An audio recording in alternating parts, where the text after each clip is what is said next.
राम राम हरे। ॐ अज्ञानतिमिरान्धस्य ज्ञानाञ्जनशलाकया चक्षुर्मिलितं येन तस्मै श्रीगुरवे नमः। श्रीचैतन्यमनोभीष्टं स्थापितं येन भूतले स्वयं रूपः कदा मह्यं ददाति स्वपदान्तिकम्।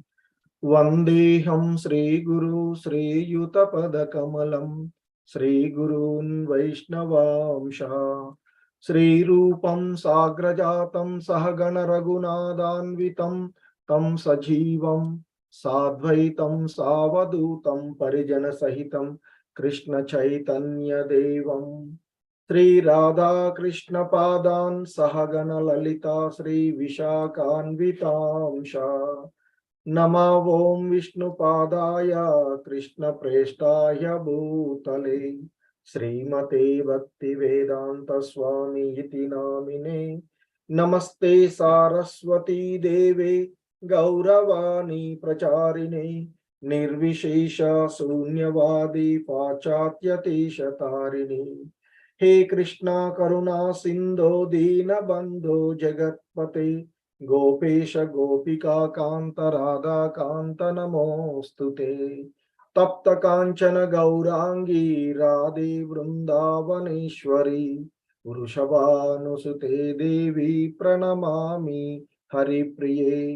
वाञ्छाकल्पतरुभ्यश्च कृपा सिन्धुभ्य एव च पतितानां पावनेभ्यो वैष्णवेभ्यो नमो नमः। जय श्री कृष्ण चैतन्य प्रभु नित्यानंद श्री अद्वैत गदाधर श्रीवासादि गौर भक्त वृंद। हरे कृष्णा कृष्ण कृष्ण हरे हरे हरे राम राम राम हरे हरे। हरे कृष्ण। సో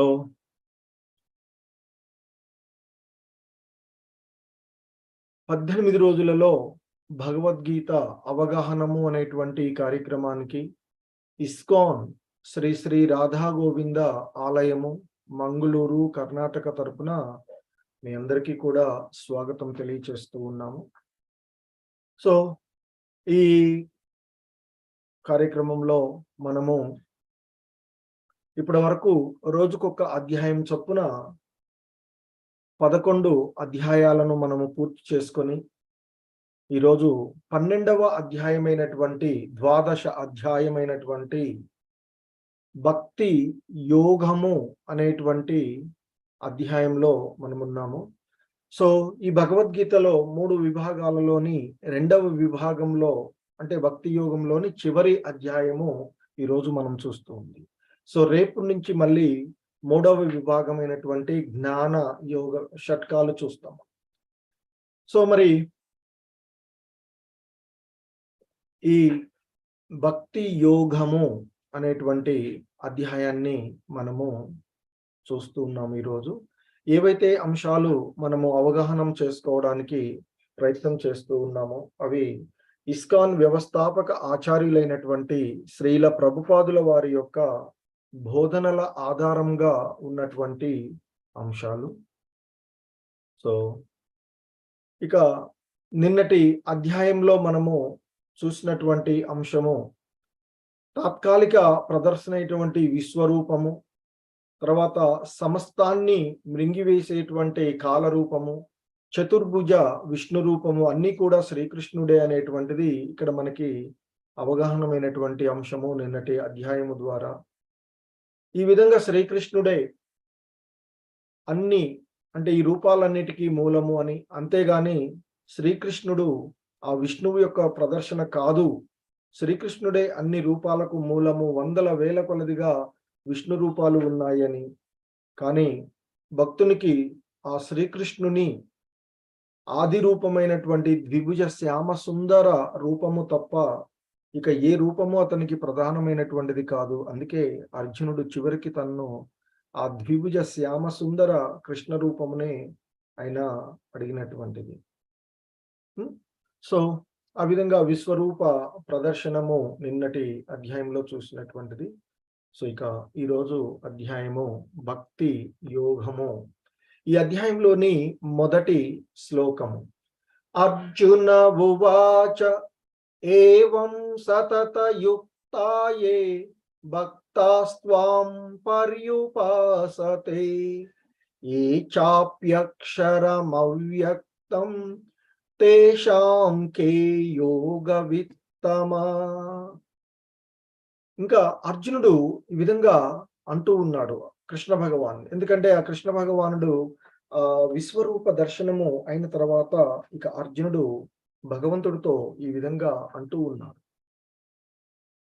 ఎల్లప్పుడూ నీ భక్తియుక్త సేవలో నెలకొనేటువంటి భక్తులు మరియు అవ్యక్త నిరాకార బ్రహ్మమును ఆరాధించేవారు అను ఇరువురిలో ఎవరు యోగ పరిపూర్ణులుగా భావించబడుదురు అనేటువంటిది ఈ అర్జునుడి యొక్క ప్రశ్న.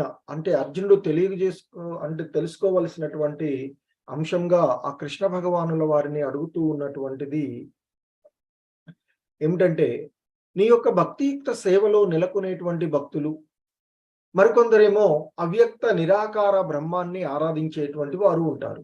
మరి ఇటువంటి ఈ ఇరువురిలో, అంటే నీ సాకార రూపముని భక్తితో కొలిచేటువంటి వారు, అలాగే నిరాకార బ్రహ్మాన్ని ఆరాధించేటువంటి ఆ ఇరువురిలో ఎవరు యోగ పరిపూర్ణులుగా భావించబడతారు అనేటువంటిది ఈ అధ్యాయం మొదట్లో అర్జునుడి యొక్క ప్రశ్న, అర్జునుడు తెలుసుకోదలుచుకున్నటువంటి అంశం. అయితే ఇక దానికి ఆ భగవంతుడు ఈ అధ్యాయంలో వివరిస్తూ ఉన్నటువంటి అంశాలు. శ్రీకృష్ణుడు సాకారము, నిరాకారము, విశ్వరూపమును గురించి నానా రకాలైనటువంటి భక్తులు అలాగే యోగుల గురించి ఇప్పటి వరకు మనము తెలుసుకున్నటువంటి అంశము. సాధారణంగా ఆధ్యాత్మికమైనటువంటి వాదులు 2 తరగతులుగా ఉంటారు అని చెప్తారు మనకి. సో ఎవరంటే, ఒకరేమో నిరాకారవాది, ఇంకొకరేమో సాకారవాది. మరి ఇక్కడ ఆ నిరాకారవాదులేమో ఆ భగవంతుని కృష్ణ సేవలో, అంటే కృష్ణ భగవాన్ని యొక్క సేవలో కాకుండా అవ్యక్త నిరాకారమైనటువంటి ఆ బ్రహ్మను ధ్యానంలో నెలకొనేటువంటి వారు నిరాకారవాదులు. సో ఆ బ్రహ్మ ధ్యానంలో నిమగ్నమై ఉండేటువంటి వారు. సో మరి సాకారవాది అనేటువంటి భక్తుడు ఆ పూర్ణ శక్తితో ఆ భగవంతుని యొక్క భక్తియుతమైనటువంటి సేవలు, అంటే భగవంతుని భక్తియుత సేవ ద్వారా ప్రత్యక్షంగానే పూజించేటువంటి వాడు సాకారవాది. సో మరి ఈ విధంగా ఆ నిరాకార పరబ్రహ్మమును ఆరాధిస్తూ సాకార ఎదురుగా కృష్ణ శ్రీ విగ్రహానికి పూజలు చేసేటువంటి ఈ ఇద్దరిలో, అంటే సాకారవాది నిరాకారవాది అనేటువంటి వారి ఇరువురిలో ఎవరి స్థితి ఉత్తమమైనది అనేటువంటిది అర్జునుడు తెలుసుకోదగినటువంటి అంశము. సో ఇంకా మనకి ఇప్పటి వరకు కూడా భగవంతుడు చెబుతూ వచ్చినటువంటి ఆ పరతత్వాన్ని అనుభూతం చేసుకునేటువంటి పద్ధతులలో భక్తి యోగమే అత్యున్నతమైనటువంటిది అనేటువంటి అంశాన్ని చెప్పారు. సో అదే అంశాన్ని ఈ అధ్యాయంలో కూడా భగవంతుడు మళ్ళీ తెలియచేసేటువంటి అంశము. సో ఈ భక్తి యోగము అత్యుత్తమమైనటువంటి విధానము అంటూ తెలియచేస్తున్నారు ఈ అధ్యాయంలో భగవంతుడు. సో సాధారణంగా మనకి ఈ భక్తులు చేసేటువంటి విధానంలో మిశ్రమ భక్తి, అలాగే ఆ దేవతా అర్చనము, అలాగే ఆ విశ్వరూప అర్చనము పూజ, అలాగే శుద్ధ భక్తి, తర్వాత నిరాకార అంటే ఇంపర్సనల్, ఈ విధానాల్లో మరి వివిధ రకాలైనటువంటి భక్తి మార్గాలు ఉన్నటువంటివి. వీటిలో మనకి టాప్ మోస్ట్ గా ఉండేటువంటి విధానం ఏంటని చూసినట్లయితే శుద్ధ భక్తి అనేటువంటిది అంటే ఉన్నతమైనటువంటిది. దాని తర్వాత మిశ్రమ భక్తి, తర్వాత ఆ యూనివర్సల్ విశ్వరూప పూజా విధానము, ఆ తర్వాత ఇక ఇతర దేవతా అర్చనము, ఇక లీస్ట్ గా ఉండేటువంటిది ఇంపర్సనల్ వర్షిప్ ఏదైతే ఉందో అది మనకి. సో ఇవి క్రమము అత్యున్నతమైనటువంటిది. వీటిలో మనకు ఉన్నటువంటి చేసి అర్చనా విధానాలలో. సో అలాగే ఆ భగవంతుడు బ్రహ్మంగాను, పరమాత్ముడుగాను, భగవంతునిగాను మనకి వ్యక్తమయ్యేటువంటి అంశంలో, సో ఇక బ్రహ్మము అనేటువంటిది ఈశ్వరుని యొక్క సర్వవ్యాప్తక స్వరూపము. ఇది అంతటా వ్యాపించి ఉండేటువంటిది ఆ భగవంతుడు యొక్క బ్రహ్మం. అలాగే పరమాత్మ మరి అందరి హృదయాలలో కూర్చుని ఉన్నటువంటి ఆ ఈశ్వర స్వరూప తత్వమే పరమాత్ముడు అని చెప్తారు. ఇక భగవంతుడు ఈశ్వరుని యొక్క సాకార రూప ప్రకటితము. ఒక రూపంలో ఆ భగవంతుణ్ణి మనం ఊహించుకొని ఆ భగవంతుని అర్చన చేసేటువంటి విధానం. సో ఇక ఎప్పుడైతే అర్జునుడు ఆ విధంగా ఆ 2 తరగతులు ఆధ్యాత్మిక వాదులు ఉన్నారు కదా, ఏది సులభమైంది, మరి ఏది అత్యంత పూర్ణమైనది అనేటువంటి ఆ అర్జునుడు అడిగినటువంటి ప్రశ్నకు సో ఇక్కడ భగవంతుడు తెలియచేస్తూ ఉన్నాడు, సమాధానం చెప్తూ ఆయన చెప్తున్నటువంటి అంశం. శ్రీ భగవానువాచ మయ్యావేశ్య మనో యే మాం నిత్యయుక్తావుపాసతే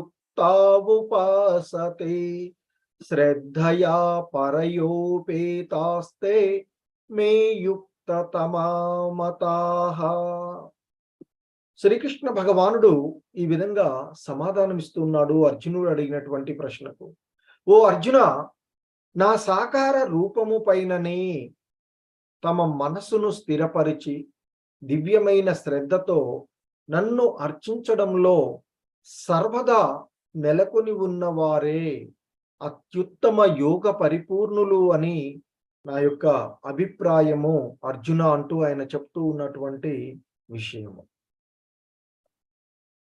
సో ఆ అర్జునుడి ప్రశ్నకు సమాధానంగా శ్రీకృష్ణుడు స్పష్టంగా చెప్తూ ఉన్నటువంటి ఈ శ్లోకంలో ఆ భగవంతుడు చెప్తూ ఉన్నటువంటి విషయం ఏమిటంటే, తన సాకార రూపము పైనని దృష్టిని కేంద్రీకరించి భక్తి శ్రద్ధలతో తనను అర్చించేవాడే యోగంలో అత్యంత పరిపూర్ణుడుగా భావించబడతాడు అని ఇక్కడ ఆయన చెప్తూ ఉన్నటువంటి, మరి అటువంటి కృష్ణ భక్తి భావనలో ఉన్నవాడు ఆ సమస్తము కృష్ణుని కొరకే చేయబడేటువంటి కారణంగా ఇక అతడు ఈ భౌతికమైనటువంటి కలాపాలు ఏవి కూడా ఉండవు అని చెప్తారు. ఇక విశుద్ధ భక్తుడు నిరంతరము 24/7 ఆ భగవంతుని యొక్క సేవలోనే నెలకొని ఉంటాడు అని.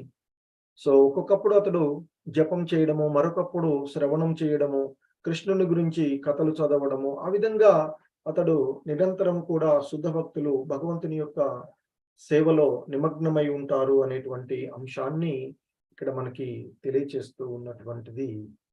సో ఇంకా చెప్తూ ఉన్నారు, ఏ త్వక్షరమనిర్దేశ్య మవ్యక్తం పర్యుపాసతే సర్వత్ర గమచింత్యం చ కూటస్థమచలం ధ్రువం సన్నియమ్యేంద్రియ గ్రామం సర్వత్ర సమబుద్ధయః తే ప్రాప్నువంతి మామేవ సర్వభూతహితే రతాః.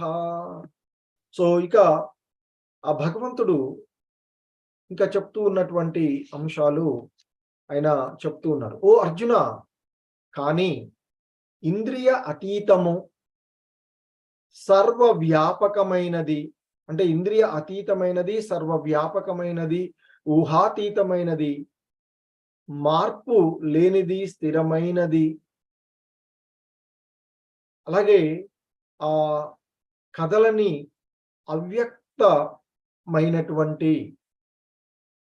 అంటే పరతత్వ నిరాకార భావనను పూర్తిగా ఆరాధించేవారు, సమస్త ఇంద్రియముల నియంత్రణ ద్వారా అందరి పట్ల సమభావాన్ని కలిగినటువంటి వారు, అందరి క్షేమంలో నిమగ్నమై చివరికి నన్ను వారు పొందుతారు అనేటువంటి అంశాన్ని ఇక్కడ మరలా ఆ నిరాకార విధానంలో కూడా భగవంతుని పొందేటువంటి మార్గాన్ని ఇక్కడ చూపిస్తూ ఉన్నటువంటి అంశము ఈ 2 శ్లోకాలలోను. అంటే ఆ దేవదేవుడైనటువంటి శ్రీకృష్ణుని ప్రత్యక్షంగా అర్చించకపోయినా పరోక్షంగా ఒకే గమ్యాన్ని సాధించడానికి ప్రయత్నించేటువంటి వారు కూడా చివరికి ఆ గమ్యాన్ని అంటే శ్రీకృష్ణుని పొందుతారు అనేటువంటి అంశాన్ని ఇక్కడ తెలియచేస్తూ ఉన్నటువంటిది. సో ఆ జ్ఞానవంతుడైనటువంటి వ్యక్తి అనేక జన్మల తర్వాత ఆ వాసుదేవుడే సర్వము అని తెలుసుకొని ఆ భగవంతుణ్ణి ఆశ్రయిస్తాడు. తద్వారా తిరిగి అంటే ఆ భగవంతుని యొక్క దివ్యధామాన్ని చేరుకుంటారు అనేటువంటి విషయాన్ని ఇక్కడ చెప్తూ ఉన్నటువంటిది. సో ఇంకా ఆయన ఇక్కడ మనకి చెప్తూ ఉన్నారు. కానీ ఈ నిరాకారవాద విధానంలో ఎందుకంటే సాకారం ఎదురుగా ఒక భగవంతుడిని సాకారమైనటువంటి శ్రీ విగ్రహాన్ని ఏర్పాటు చేసుకొని ఆ శ్రీ విగ్రహానికి సుందరంగా తయారు చేసుకుని మనం తయారైన లాగానే భగవంతుడిని కూడా మంచిగా తయారు చేసుకొని అలంకరించుకొని ఆ అలంకరణలో ఆ భగవంతుని యొక్క శ్యామ సుందర రూపాన్ని దర్శిస్తూ ఆయన అర్చన చేయడం అనేటువంటిది సులభము సాధారణంగా. కానీ ఇక మరి ఆ నిరాకారం అసలు ఏమీ లేనటువంటి ఆ ఆకారాన్ని మనం తలుస్తూ ఆ భగవంతుని ధ్యానం చేస్తూ చేసేటువంటి విధానం చేస్తే అది సాధారణంగా ఖచ్చితంగా దాంట్లో పరిపూర్ణతను సాధిస్తాము అనేటువంటిది చెప్పలేము అని చెప్తారు. అదే మనకి ధ్యాన యోగంలో కూడా 6వ అధ్యాయము చివరిలో కూడా అర్జునుడు అడిగినటువంటిది భగవంతుడు సమాధానం కూడా అదే. సో భక్తి సాధారణమైనటువంటి ఆ భక్తి విధానము అత్యున్నతంగా చెప్పినటువంటిది. సో కాబట్టి ఈ నిరాకార విధానంలో పరిపూర్ణత సాధించడం అనేటువంటిది కష్టం, నాట్ షూర్ అని చెప్తున్నారు. ప్రయత్నం చేస్తాము, ఎందుకంటే ఆ ఉన్నటువంటి ధ్యానంలో కూర్చోవడము అలా చేసేటువంటి విధానంలో కొన్ని ఇబ్బందులు కలిగేటువంటి అవకాశము ఉంటూ ఉంటుంది. సో ఇక్కడ అదే విషయాన్ని భగవంతుడు ఈ శ్లోకంలో చెప్తున్నారు. క్లేశోదికతరస్తేషాం అవ్యక్తాసక్త చేతసాం అవ్యక్తా హి గతిర్దుఃఖం దేహవద్విరవాప్యతే. పరమపురుషుని అవ్యక్త నిరాకార తత్వము పట్ల మనసు ఆసక్తమైనటువంటి వారికి పురోగతి చాలా కష్టంతో కూడి ఉంటుంది అర్జున అంటూ చెప్తున్నారు. ఈ విధములో పురోగతి సాధించడము దేహదారులకు ఎల్లప్పుడూ కష్టమే అనేటువంటి విషయాన్ని ఇక్కడ ఆ భగవంతుడు చెప్తూ ఉన్నటువంటి అంశం. ఆ భగవంతుని అచింత్యము అవ్యక్తము అయినటువంటి నిరాకార ఆ లక్షణ మార్గాన్ని అనుసరించేటువంటి ఆధ్యాత్మిక వాదుల ఆ సమూహాన్ని జ్ఞానయోగులు అని పిలుస్తారు. మరి అటువంటి వారు ఆ పూర్ణ కృష్ణ భక్తి భావనలో ఉండి భగవంతుని భక్తియుత సేవలో నెలకొన్నటువంటి వ్యక్తులు వారినేమో ఆ జ్ఞానయోగులు అని చెప్పగా, ఇక పూర్ణమైనటువంటి ఆ భక్తి భావనలో ఉన్నటువంటి వారు భగవంతుని యొక్క భక్తియుత సేవలో నిమగ్నమైనటువంటి వారిని భక్తి యోగులు అని చెప్తారు. సో నిరాకార విధానంలో పొందేటువంటి వారు జ్ఞానయోగులు కాగా, ఈ పూర్ణమైనటువంటి కృష్ణ భక్తి భావనలో ఉన్నటువంటి వారు భక్తి యోగులు అని పిలువబడతారు. ఇక మరి ఆ జ్ఞాన యోగులకు యోగ విధానానికి భక్తి యోగానికి తేడాను మనము ఇక్కడ ఈ విధానంలో చూసేటువంటి అవకాశం ఉన్నటువంటి.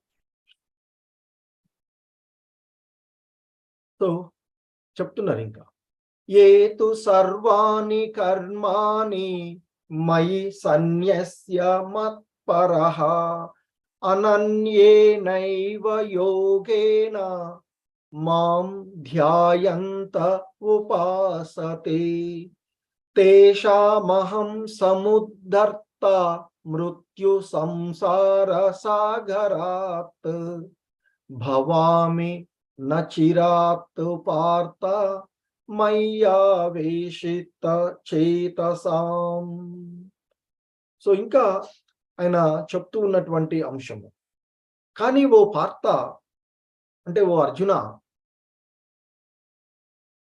తమ కార్యకలాపాలన్నింటినీ నాకు అప్పగించి అంటే సమస్తమైనటువంటి కార్యాలు, అన్ని రకాలైనటువంటి కార్యాలను ఆ భగవంతునికి అప్పగించి గతి తప్పకుండా అంటే విచలనము లేకుండా అంకిత భావముతో భక్తి సేవలో నిమగ్నమై మనసును స్థిరపరచుకుని ఎల్లప్పుడూ నన్ను ధ్యానిస్తూ ఆరాధించే వారిని నేను జన్మ మృత్యు సాగరము నుండి శీఘ్రమే రక్షించేవాడిని అవుతాను అని చెప్తున్నారు. అంటే భక్తులు భగవంతుని చేత శీఘ్రమే ఈ సంసార సాగరం నుండి ఉద్ధరించబడేంత పరమ భాగ్యవంతులు అనేటువంటి అంశాన్ని ఇక్కడ మనకి చెప్తూ ఉన్నటువంటి అంశం.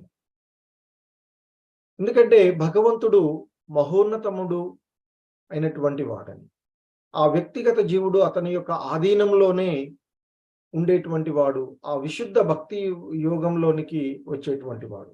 సో భగవంతునికి సేవ చేయడము అతని కర్తవ్యము. ఒకవేళ అతడు అది చేయకపోతే మాయను సేవిస్తాడు అని చెప్తుంటారు. ఒకవేళ భగవంతుని యొక్క భక్తియుతమైనటువంటి సేవలో అతడు నిమగ్నం అవ్వకపోయినట్లయితే అతడు మాయా ప్రభావం చేత ఉన్నట్లు, అతడు మాయ చేత ప్రభావితుడై ఆ మాయను సేవిస్తూ ఉన్నటువంటి విధంగా ఇక్కడ మనము అర్థం చేసుకోవాల్సినటువంటి అంశం. శ్రీల ప్రభుపాదులు వారు భాష్యంలో తెలియచేసినటువంటి అంశం.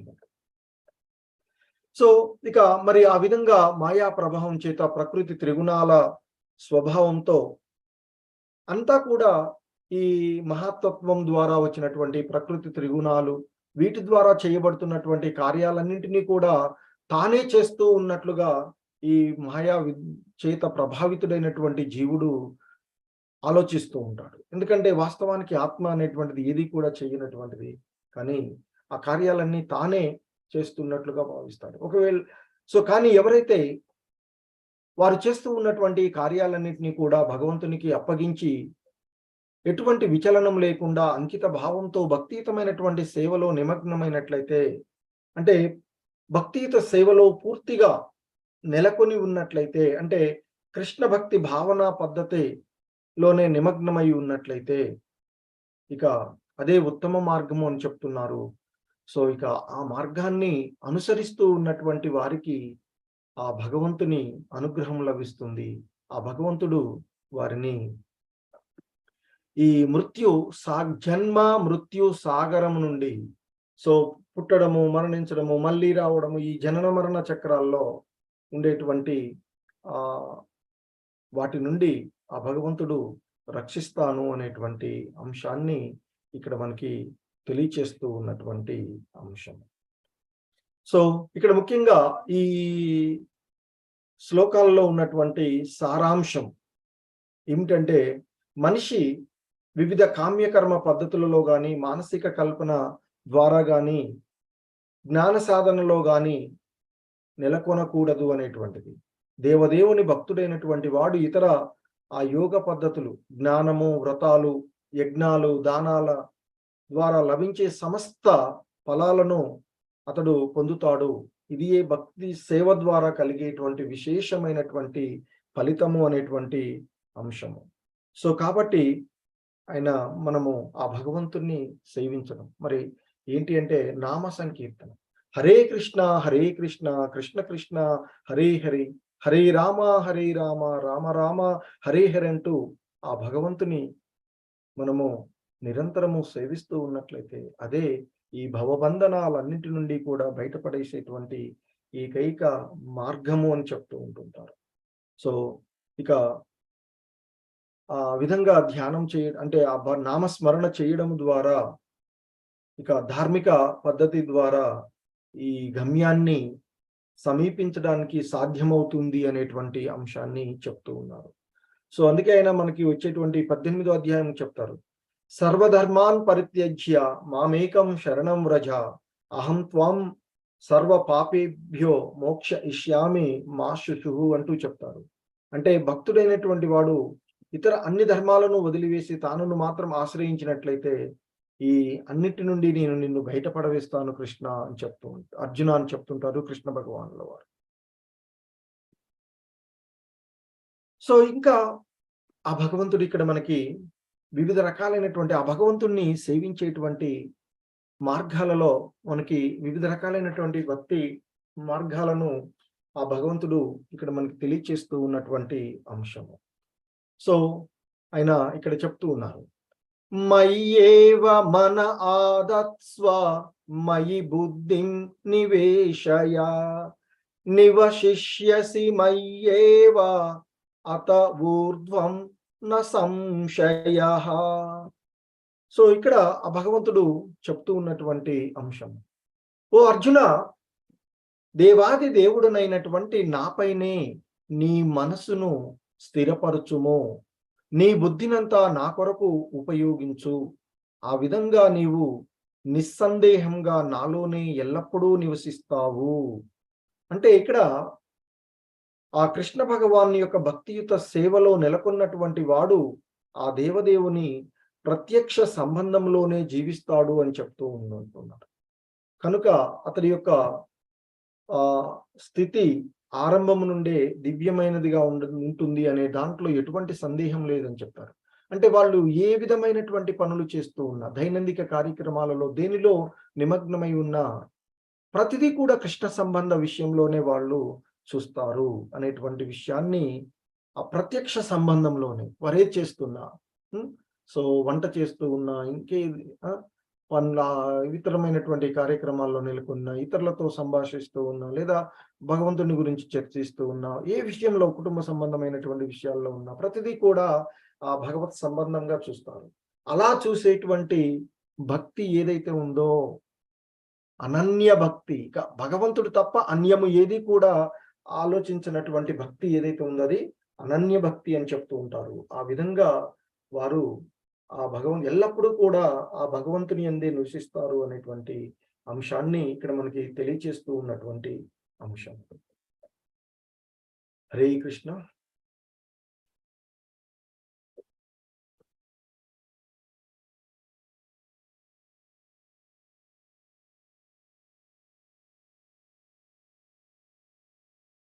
సో ఇంకా ఆ భగవంతుణ్ణి సేవించేటువంటి విషయాలలో అనన్య భక్తి చేయడానికి వీలు కానటువంటి వారి కోసం ఆయన ఇంకా సరళంగా ఆయన చెప్తూ ఉన్నారు. ఆ భగవంతుణ్ణి సేవించేటువంటి భక్తియుతమైనటువంటి సేవలో ఉండేటువంటి విధానాన్ని, రెండవది సాధనా భక్తి గురించి చెప్తున్నారు ఇక్కడ.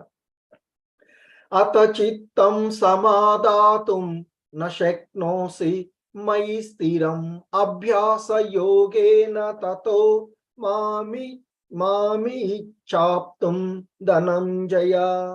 సో ఆ భగవంతుడు ఇక్కడ చెప్తూ ఉన్నటువంటి విషయం, ఓ అర్జున,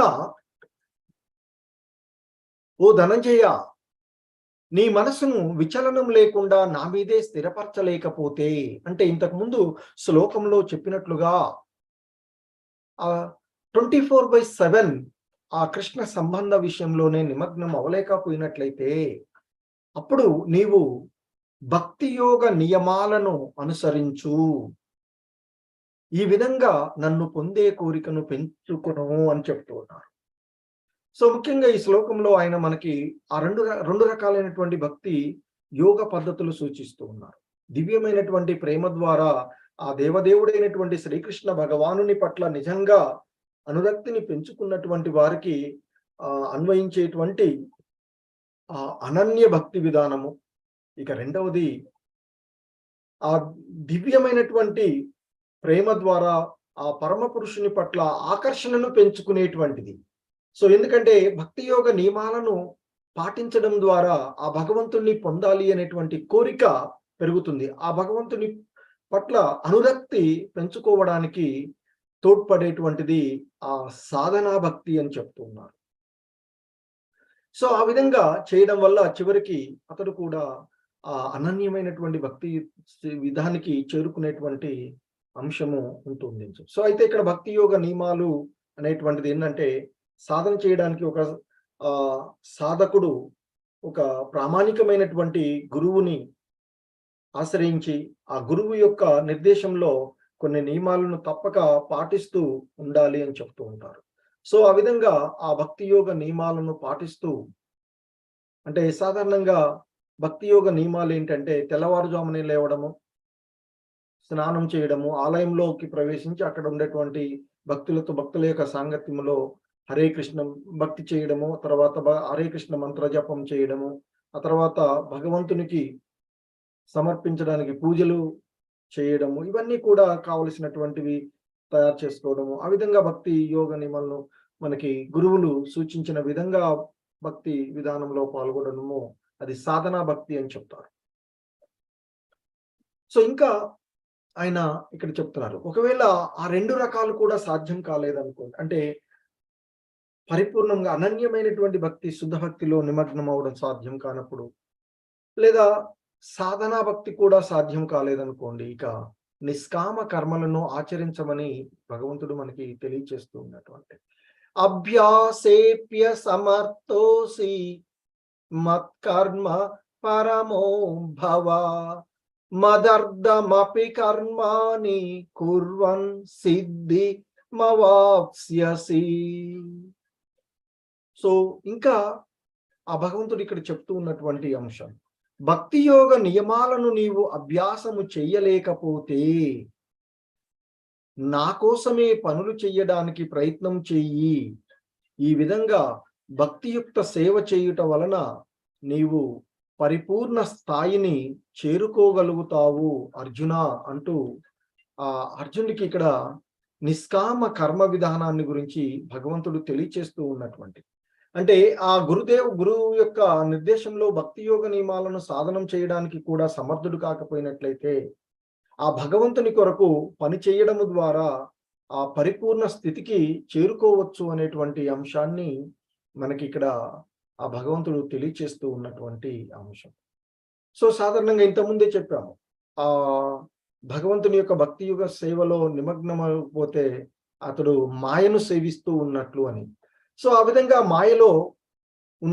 మాయను సేవిస్తూ ఉన్నటువంటి వారు సాధారణంగా వారి యొక్క ఆలోచనలు ఏ విధంగా ఉంటాయంటే, వారు ఏదైనా సంపాదించినట్లయితే అది వారి యొక్క ఆ ఇంద్రియ తృప్తుల కోసం వాటిని ఉపయోగిస్తూ ఉంటుంటారని. సో వాళ్ళు సాధారణ వారి యొక్క ఆలోచనలు, I will buy a bigger phone and TV compare to my neighbour. ఎప్పుడు కూడా మనము ఈ రజోగుణ స్వభావం వలన మనము అది పొందాలి, ఇది పొందాలి, లేదా పక్కవాడి కంటే వాడికి ఒక ఫోన్ మంచిది ఉందన్నారు, ఐఫోన్ ఉందనుకోండి, ఇంకా ఐఫోన్ కంటే గొప్పది ఉంది అని చూస్తుంటాం. వాడింట్లో 36 ఇంచుల టీవీ ఉందనుకో, మనం 46 ఇంచులు కావాలని. సో ఆ విధంగా ఆలోచనలు, ఈ మాయతో ఉండేటువంటి ఏది కూడా శాశ్వతం కానటువంటి ఈ అశాశ్వతమైనటువంటి దుఃఖ బంధ హేతువులైనటువంటి నిజమైనటువంటి ఆనందం కానటువంటి విషయాలపైనే మమకారాన్ని పెంచుకుంటాము అని చెప్తారు. కానీ ఎవరైతే కృష్ణ సంబంధంలో, కృష్ణ చైతన్యంలో పనిచేస్తూ ఉంటుంటారో వారు ఆధ్యాత్మిక అంశాలపైన, వారు ఏదైనా సంపాదించినట్లయితే దాన్ని ఆధ్యాత్మికమైనటువంటి విషయాలు, ఆలయాలలో ఖర్చు చేయడానికి, లేదా ఆధ్యాత్మిక గ్రంథాలను కొనడానికి ఆ విధంగా వారు ఖర్చు చేస్తారు అని చెప్తూ. సో ఇంకా ఆ 3 రకాలుగా ఉన్నటువంటి అనన్యమైనటువంటి భక్తి కానీ, సో సాధనా భక్తి కానీ, నిష్కామ కర్మ కానీ, అవి సాధ్యం కానటువంటి పరిస్థితులలో ఇక సకామ కర్మలను ఆచరించమని ఆ భగవంతుడు తెలియచేస్తూ ఉన్నటువంటి అంశం.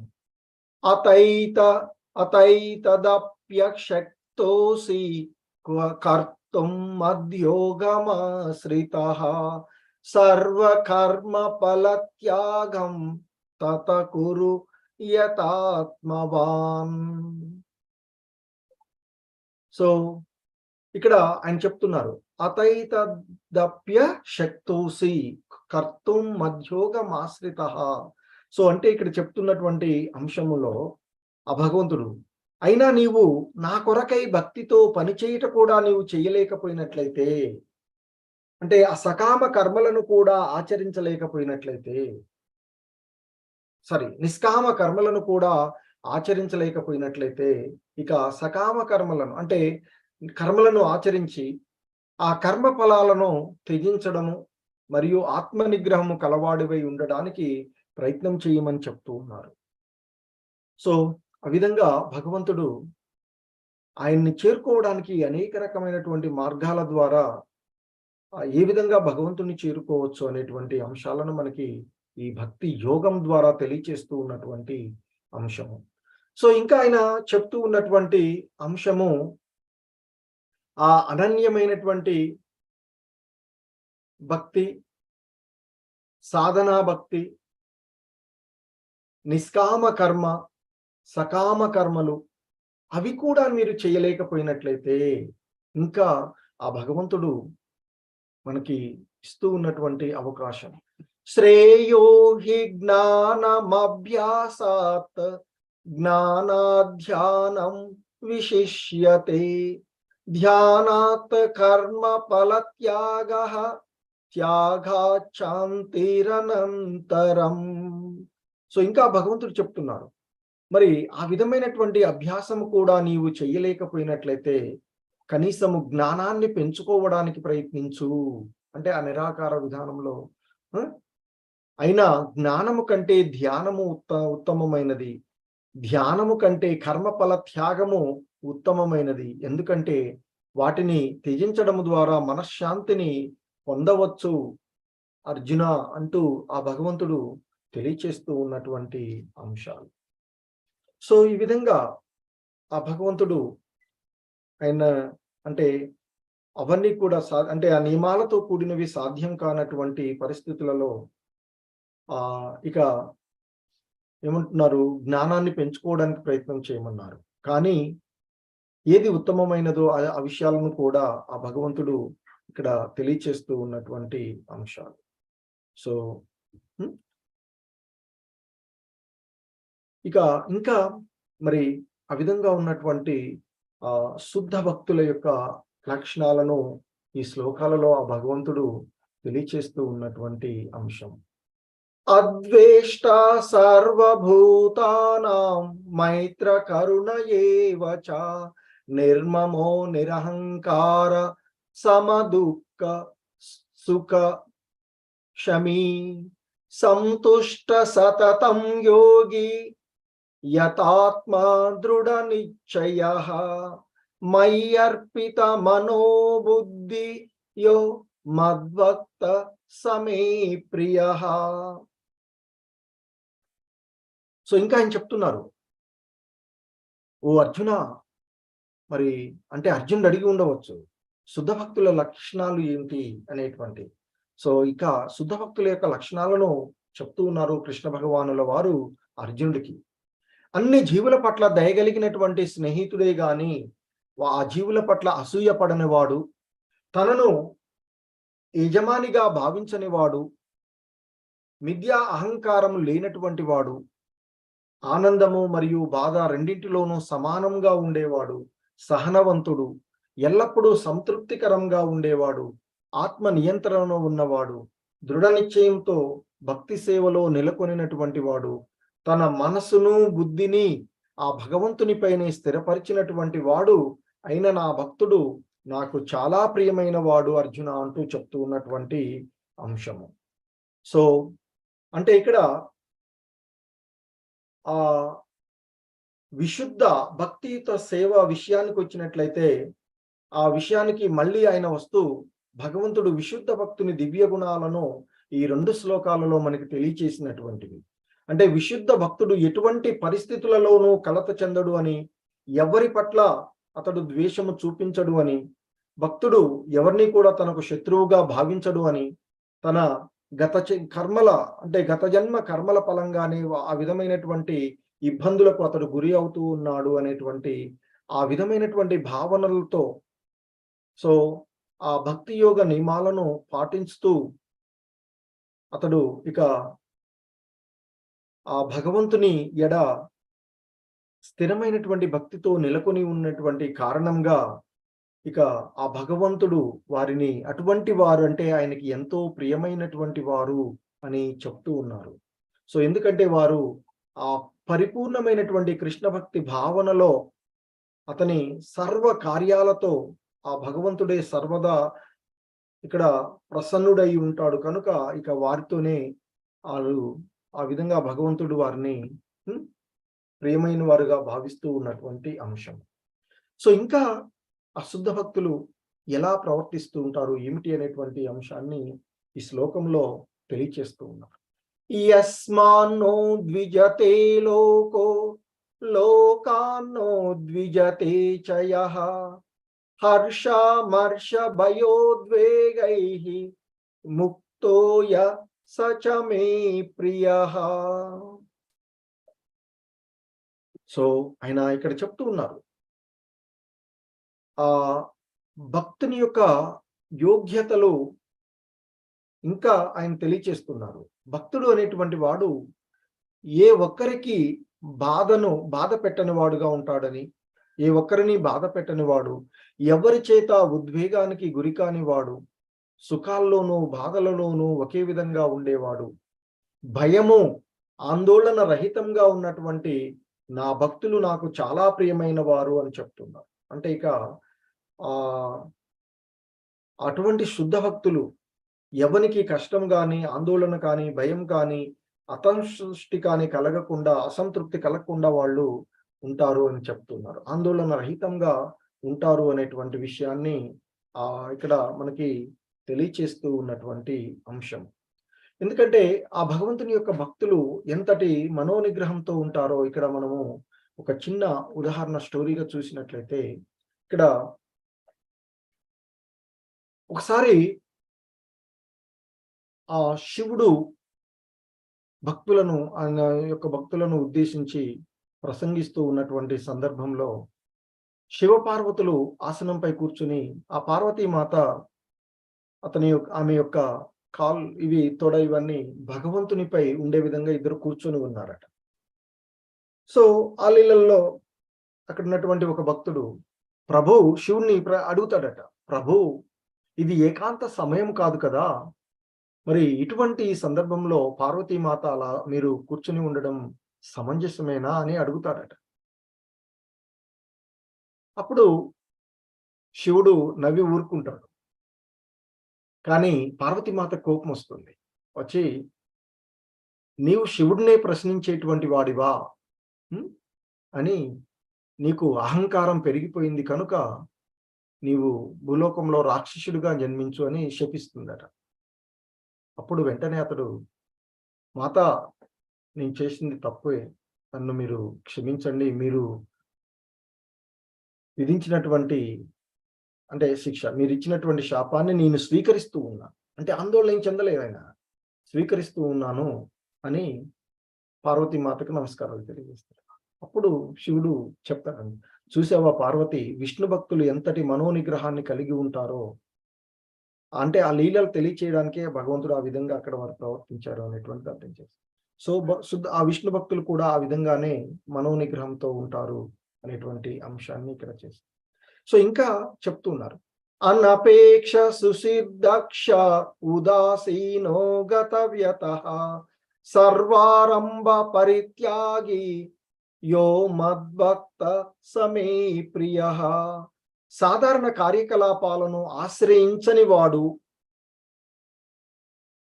పవిత్రుడు, దక్షత గలవాడు, ఉదాసీనుడు, కలతలు లేకుండా మరియు అన్ని వ్యవహారములలో స్వార్థ చింతన లేకుండా ఉన్నటువంటి నా భక్తుడు నాకు చాలా ప్రియమైన వాడు అర్జున అంటూ చెప్తూ ఉన్నటువంటి అంశము.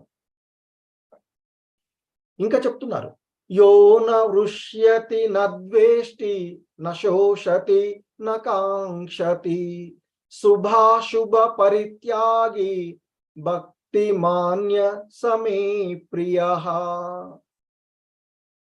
సో ఎవరైతే లౌకిక సుఖాల పట్ల ఆనందించకుండా, ప్రాపంచిక కష్టాల పట్ల బాధపడకుండా, నష్టం జరిగినా బాధపడని వాడు, లాభం కోసం ప్రాకులాడని వాడు, శుభ అశుభ పనులు రెండింటినీ త్యజించినటువంటి వాడు, భక్తితో నిండి ఉన్నవాడు నాకు చాలా ప్రియమైన వాడు అని చెప్తూ ఉన్నారు.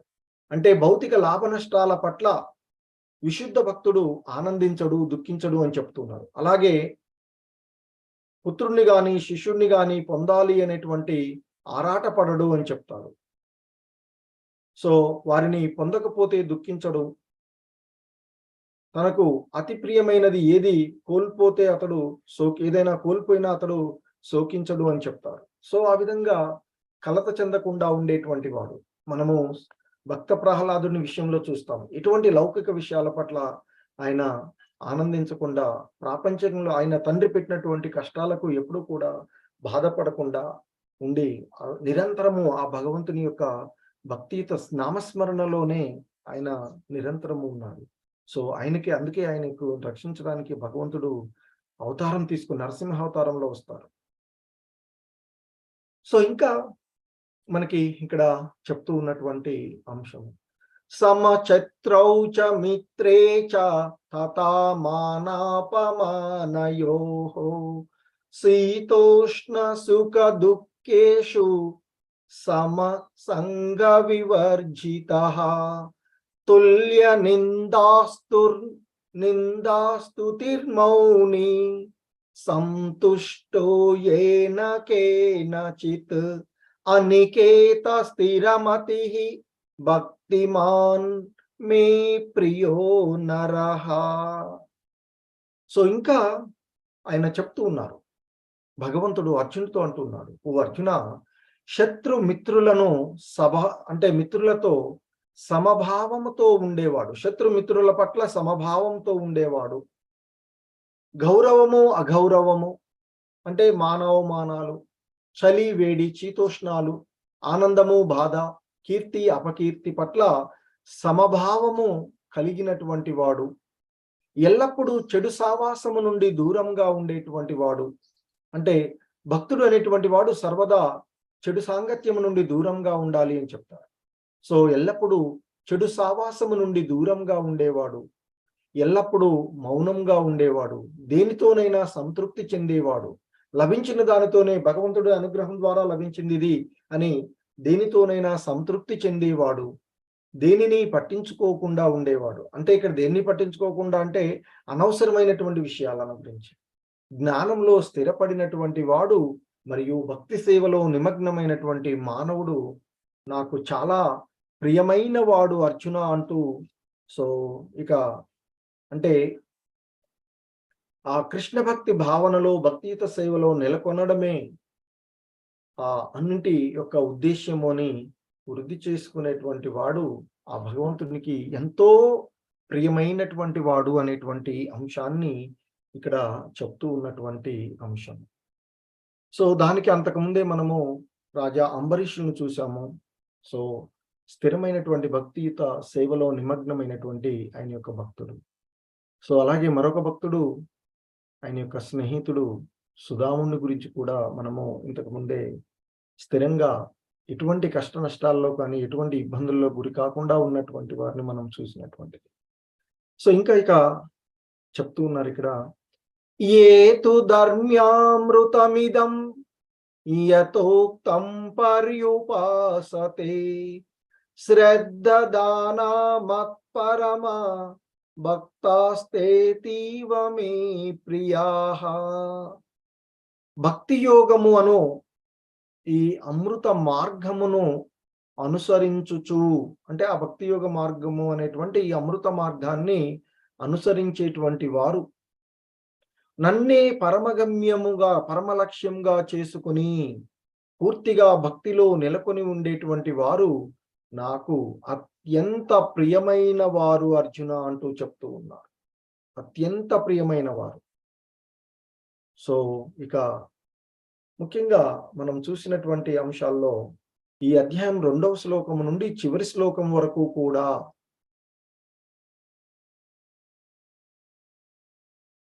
తనను చేరడానికి ఉన్నటువంటి దివ్యమైనటువంటి పద్ధతులన్నిటినీ కూడా భగవంతుడు తెలియచేసినటువంటి అంశం. మరి ఇటువంటి పద్ధతులు భగవంతునికి చాలా ప్రియమైనవి అని, వాటిలో నెలకొన్నటువంటి వాడిని అతడు స్వీకరిస్తాను అంటూ ఆ భగవంతుడు చెప్తూ ఉన్నటువంటి అంశము. హరే కృష్ణ. సో భక్తుడు ఏ విధంగా ఉంటాడు అనేటువంటి దానికి ఇక ఒక ఉదాహరణ తీసుకున్నట్లయితే, ఆ కురుక్షేత్ర యుద్ధానికి ప్రారంభం ముందు దుర్యోధనుడు అర్జునుడు ఇద్దరు కూడా ఆ కృష్ణ భగవాన్ని సహాయం కోసం ఆయన అర్థించడానికి వెళ్తారట. అయితే ముందు దుర్యోధనుడు వెళ్తాడు. వెళ్ళినప్పుడు ఆ సమయంలో కృష్ణ భగవానుడు నిద్ర పోతూ ఉన్నటువంటి స్థితి. మరి అక్కడికి వెళ్ళినటువంటి దుర్యోధనుడు, సహాయం కోసం వెళ్ళినటువంటి దుర్యోధనుడు, ఆ కృష్ణుడు శయనిస్ అక్కడ ఉన్నటువంటి సందర్భంలో ఆయన తల దగ్గర ఉన్నటువంటి కుర్చీలో కూర్చొని ఉంటాడు. ఆ తర్వాత కొంత సమయానికి అర్జునుడు వస్తాడు. సో, అర్జునుడు ఎదురుగా కాళ్ళ వైపు నిలబడి ఉంటాడట వచ్చి. ఎందుకంటే సహాయం కోసం వచ్చాడు కాబట్టి నిలబడి ఉన్నాడు. దుర్యోధనుడేమో ఆడ కూర్చొని ఉన్నాడు. అయితే ఇక కృష్ణుడు మెలుకోగానే ఎదురుగా ఉన్నటువంటి అర్జునుడిని చూసి, "అర్జున ఎప్పుడొచ్చావు?" అని మందలిస్తాడట. అంటే పలకరిస్తాడు. సో, అప్పుడు పక్కనే ఉన్నటువంటి దుర్యోధనుడు, "కృష్ణ నేను ముందొచ్చాను. దుర్యోధనుడు ఇక్కడున్నాను నేను" అని అంటాడట. అప్పుడు కృష్ణుడు, "నేను ముందుగా కృష్ణుడిని చూశాను కనుక కృష్ణుడిని పలకరించాను. అలాగే ఎప్పుడొచ్చావు అర్జున, దుర్యోధన" అంటూ ఆయన్ని కూడా పలకరించి, "మరి ఎందుకొచ్చారు మీరిద్దరు" అంటే, "నీ యొక్క సహాయం కోసం వచ్చాము ఇద్దరం" అంటారు. మరి ఇద్దరు వచ్చారు కాబట్టి ఇద్దరిని ఎవరిని నేను నిరాశపరచను. నా యొక్క సైన్యమంతా ఒకవైపు ఉంటుంది. నేనొక్కడిని ఒకవైపు ఉంటాను.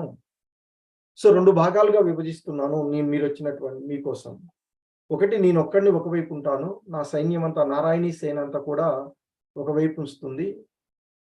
చెరొకటి కోరుకోండి అని చెప్తాడు. అందులో మరి నేను ఆయుధం పట్టి యుద్ధం చేయను అని చెప్తాడట. అయినా నేను ముందుగా అర్జున్‌ని చూశాను కనుక అర్జున్‌కి అవకాశం ఇస్తున్నాను. మరొక రకంగా చూసినా నీకంటే చిన్నవాడు కనుక అతడికి అవకాశం ఇద్దాము అని అంటాడట. సో, అప్పుడు దుర్యోధనుడు ఆలోచిస్తూ ఉంటాడు. అవకాశం పోతుంది. ఈయనొక్కడిని నేనేం చేసుకుంటా? నాకు నారాయణ సేన వస్తే బాగు, నారాయణ సేన వస్తే బాగు అని అనుకుంటూ ఉంటాం. కానీ అర్జునుడు సేన మొత్తము ఒకవైపు, కృష్ణుడు ఒకవైపు అంటే ఎందుకంటే అర్జునుడు భక్తుడు.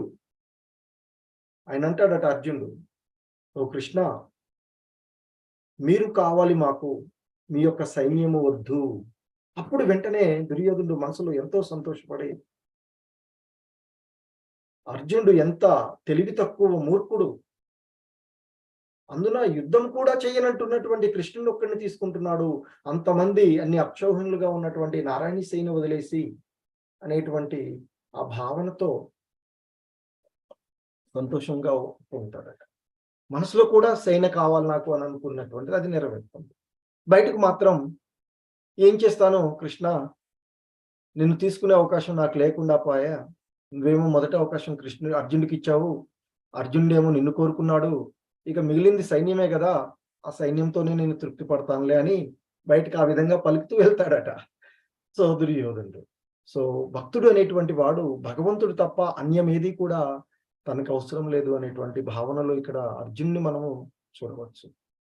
సో, అలాగే శ్రీమద్ భాగవతంలో మనకు తెలిపినటువంటి నవవిధ భక్తి మార్గాలు శ్రవణం, కీర్తనం, విష్ణు స్మరణం, పాదసేవనం, అర్చనం, వందనం, దాస్యం, సాఖ్యం, ఆత్మనివేదనం. సో, ఒక భక్తుడు ఈ 9 రకాలైనటువంటి భక్తులలో దేనినైనా సాధన చేయవచ్చు అని చెప్తారు. సో, అందరూ కూడా ఒకసారి జపించండి. హరే కృష్ణ, హరే కృష్ణ, కృష్ణ కృష్ణ, హరే హరే, హరే రామ, హరే రామ, రామ రామ, హరే హరే. హరే కృష్ణ. సో, హరే కృష్ణ అందరికీ.